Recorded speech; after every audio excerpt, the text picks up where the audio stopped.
Salut à tous, je suis ravi de vous retrouver aujourd'hui pour parler de Mandala Stones, les pierres d'harmonie, un jeu pour 2 à 4 joueurs imaginé par Philippe Glowacz.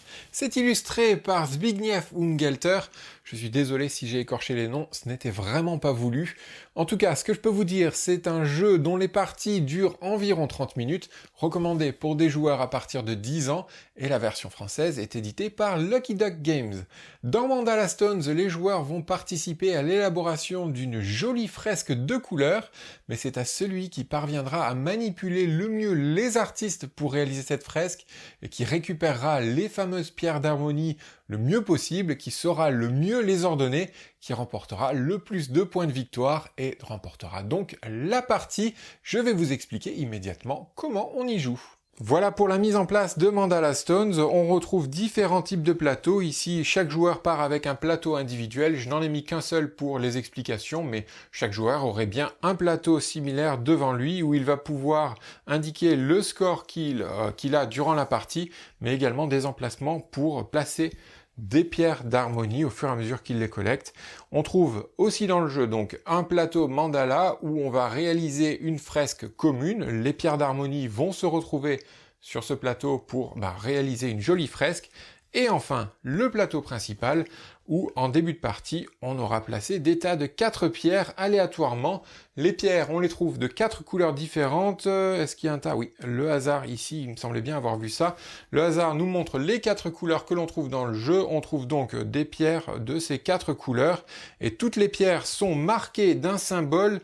On trouve 2 symboles différents dans le jeu. Si je prends 2 pierres violettes, on voit ici les 2 symboles du jeu. Donc toutes les pierres ont l'un ou l'autre de ces 2 symboles. Et enfin, avant de pouvoir lancer le jeu, il faut aussi placer des artistes qui sont représentés par ces pions noirs. Les artistes n'appartiennent à personne, hein. Quel que soit le nombre de joueurs, on va toujours placer 4 artistes sur ces cases indiquées, comme ceci. Et les artistes portent eux aussi l'un des 2 symboles, donc 2 artistes avec ce symbole et 2 artistes avec ce symbole. Voilà pour la mise en place. Ah non, j'oubliais, les joueurs partent également avec des cartes objectifs, 2 cartes objectifs en début de partie pour chaque joueur. Chacun peut regarder ses objectifs mais ne doit pas les montrer aux autres joueurs, et ce sont des objectifs qui vont permettre de rapporter des points de victoire en fin de partie. Voilà pour la mise en place. Durant son tour, un joueur a le choix d'effectuer l'une des 2 actions que voici indiquées sur ces cartes de mémoire, soit une collecte, soit un décompte. Pour pouvoir faire un décompte, il va falloir avoir des pierres d'harmonie, et pour pouvoir avoir des pierres d'harmonie, il faut faire une collecte. Donc je vais vous expliquer comment fonctionne la collecte.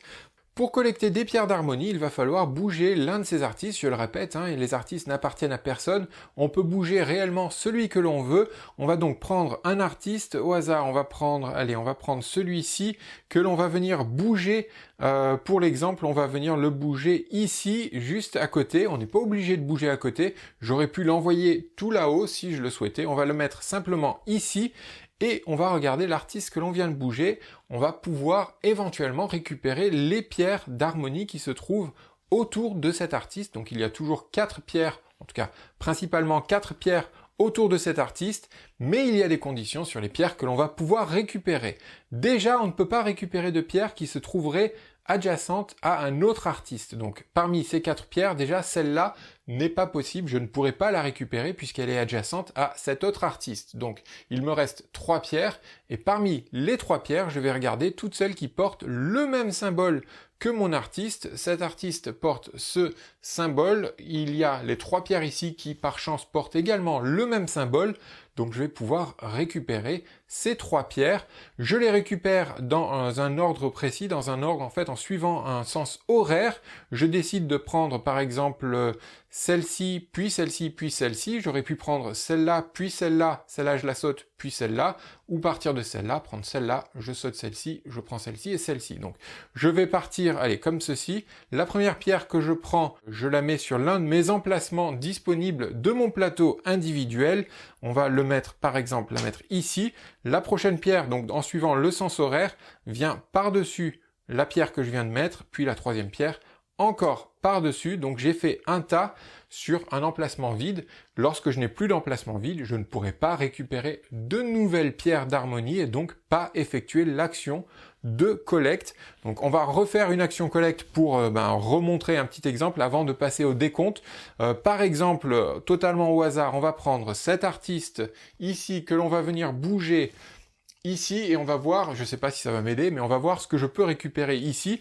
Donc pas de pierre qui serait adjacente à un autre artiste, donc celle-ci est hors de portée. Par contre, en regardant les 3 autres qui sont disponibles, je n'ai plus qu'une seule pierre qui a le même symbole. Donc là, je n'ai pas le choix, je ne peux récupérer que cette pierre qui va venir sur l'un de mes emplacements vides. Par exemple, on va le mettre ici, et ainsi de suite. On va faire des collectes comme ça, mais à tout moment, on peut décider de réaliser une action décompte. Et là, c'est différent, on va pouvoir transporter des pierres que l'on a de notre plateau individuel vers le plateau mandala. Pas de n'importe quelle façon, on va d'abord choisir si on veut faire un décompte par couleur ou un décompte par pierre. On va d'abord s'attarder sur le décompte par couleur. Pour l'exemple, je vais prendre des pierres, hein, juste pour l'exemple, on va mettre ça comme ceci. Voilà la configuration dans laquelle je me retrouverai et on va faire ça, juste pour l'exemple, hein, encore une fois, on va dire que je suis comme ceci, voilà. J'ai fait plusieurs actions de collecte durant la partie, je me retrouve dans cette situation, je décide de faire un décompte, j'ai le choix soit de faire le décompte par couleur comme je le disais, ou soit par pierre. On va faire d'abord par couleur, c'est plus facile à comprendre. Donc là je vais faire la couleur bleue, ce qui veut dire que je vais marquer des points pour toutes les piles qui sont de couleur bleue, en tout cas dont la dernière pierre indique une couleur bleue. Je vais faire comme ça pour bien que vous voyez les piles. Donc j'ai 3 piles bleues, on va dire, donc je vais pouvoir marquer des points pour ces 3 piles, et on va toujours prendre la pile la plus à gauche et aller dans ce sens. Donc là je vais faire celle-ci, puis celle-ci, là il n'y a rien, puis celle-ci, et celle-là je ne vais pas m'en occuper puisque c'est une couleur jaune. Donc celle-ci, la façon de marquer des points pour chaque pile est indiquée directement ici sur ces symboles. Donc la première pile m'indique que je vais marquer autant de points que j'ai de piles de tailles différentes sur mon plateau. Donc ici j'ai une pile de 1 pierre, ici j'ai une pile de 3 pierres, ici j'ai une pile de 0 pierre, une pile de 2 pierres, et là, une pile de 4 pierres. Donc finalement, j'ai combien de tailles différentes de piles sur mon plateau? J'ai 0, 1, 2, 3 et 4. J'ai bien 5 tailles de piles différentes puisque le 0 est bien comptabilisé. Donc je marque 5 points directement. Hop, je marque mes 5 points et cette pierre, je l'enlève puisque je viens de marquer les points pour cette pile. Je passe à la pile à côté. Ici, je regarde la hauteur de ma pile. J'ai 1, 2, 3, j'ai une pile de 3 niveaux, donc je regarde combien de points ça me rapporte. C'est pas 4, c'est pas 2, pile de 3 niveaux, c'est 1 point. Donc je gagne 1 point supplémentaire. Hop, ici, je ne score pas cette pile puisqu'il n'y a rien et ce n'est pas du couleur bleue. Ici, c'est une pile de 2. Je marque pas 1 point, je marque 2 points pour cette pierre. Et ici, on a dit qu'on ne marquait rien puisque c'est de couleur jaune. Donc voilà, j'ai récupéré 3 pierres et ces 3 pierres, j'ai oublié de marquer mes 2 points. Hop, 2 points. Donc en tout, j'ai déjà marqué 8 points pour tout ça. Et ces 3 pierres, je viens les positionner sur le plateau mandala. Hop, pour avancer la fresque commune comme ceci et comme ceci. Et c'est la fin de mon tour, j'ai marqué des points, ça passe au joueur suivant qui fera soit une collecte, soit un décompte.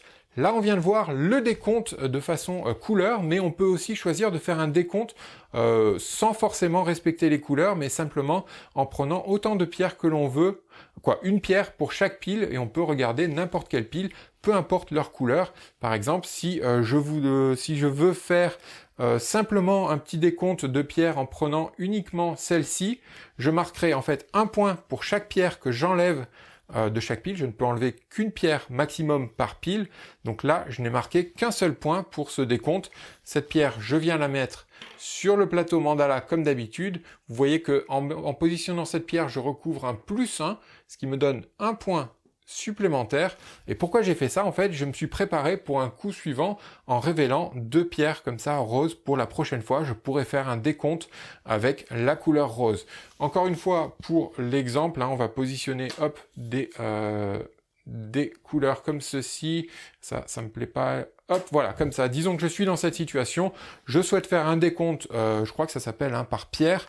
Je peux m'occuper d'autant de piles que je souhaite et enlever une pierre de chaque pile pour essayer, par exemple, de préparer des coups un peu plus puissants. Par exemple, je ferai celle-ci et celle-ci. Donc j'ai enlevé 2 pierres, je marquerai 2 points et je me suis préparé un gros décompte avec les couleurs roses pour plus tard. Donc 1 point par pierre que l'on enlève à raison d'une seule pierre maximum par pile différente. Et voilà, vous savez tout, soit on fait des collectes, soit on réalise des décomptes, et on va continuer comme ça jusqu'à ce que les pierres vont recouvrir finalement le plateau mandala, jusqu'à ce que l'une des pierres atteigne le symbole avec le nombre de mains qui correspond au nombre de joueurs. À 2 joueurs, dès qu'une pierre recouvre ce symbole, ça déclenche la fin de la partie, on va finir le tour de table pour que tout le monde ait pu jouer le même nombre de coups.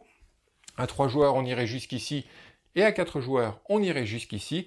Il y a une autre condition de victoire, condition de fin de partie qui pourrait s'appliquer. Si un joueur ne peut pas réaliser de collecte, ni réaliser de décompte, ça déclenche également la fin de partie.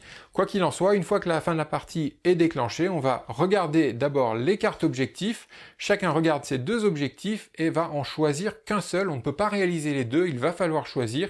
Celui-ci me dit si ce motif est le seul visible sur votre plateau individuel à la fin de la partie, je gagne 7 points de victoire. Avec le motif, ce sont les symboles que l'on retrouve sur ces pierres d'harmonie. Donc si je n'ai que des motifs comme ceci sur mon plateau individuel visible, je marque 7 points de victoire. Ici, 7 points de victoire si vous avez exactement 2 pierres sur votre plateau individuel à la fin de la partie. Ce n'est pas du tout le cas, de toute façon on n'est pas à la fin de la partie, donc je choisis quel objectif je souhaite remplir, si je peux le remplir, sinon c'est pas grave, je ne marque pas les points de victoire. On ajoute tout ça aux points de victoire de chacun. Celui qui a le plus de points de victoire remporte la partie, et je pense avoir tout dit. Non, je n'ai pas tout dit puisque je n'ai pas expliqué en fait la façon de scorer ces piles. Effectivement, celle-là, on a vu, c'est le nombre de points équivalent à la hauteur, au nombre de différentes hauteurs de piles que l'on a sur son plateau individuel. Ici, c'est 4 points si on a une pile que de une pierre, 2 points pour 2 pierres, 1 point pour 3 pierres et 1 point pour 4 pierres. Ici, c'est la même chose, mais ce sont des valeurs différentes. 1, 3, 4 ou 1. Encore des valeurs différentes, 1, 2, 4 ou 6, et cette pile, je ne l'ai pas expliqué encore, en fait, on va marquer autant de points de victoire qu'il y a de couleurs différentes dans cette pile, plus 1. Donc ici, si je faisais un scoring, tiens, on va le faire, un décompte rose, pour, encore une fois, pour l'exemple, on partirait toujours de la gauche vers la droite, donc ici, on va faire cette première pile, ici, j'ai une pile de 2, encore une pile de 2, donc en fait, j'ai combien de piles différentes?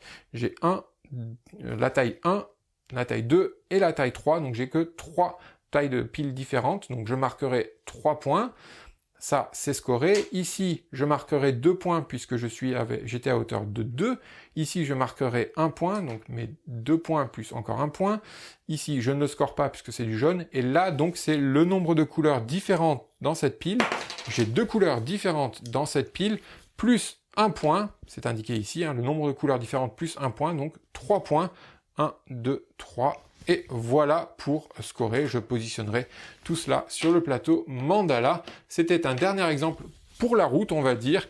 Voilà, je pense que vous avez maintenant une idée globale pour savoir si ce jeu ultra zen, en tout cas au niveau de l'ambiance, puisque le cerveau, lui, réfléchit quand même pas mal, donc pour savoir si ce jeu est fait pour vous ou non. Merci beaucoup de m'avoir suivi, merci pour les partages de cette vidéo que vous pourrez faire, pour les likes, pour le petit pouce évidemment vers le haut, pour la cloche également pour être averti de la mise en ligne des prochaines vidéos. Et en parlant de prochaines vidéos, je vous donne rendez-vous tout bientôt pour parler d'un autre jeu. Donc à très bientôt, ciao!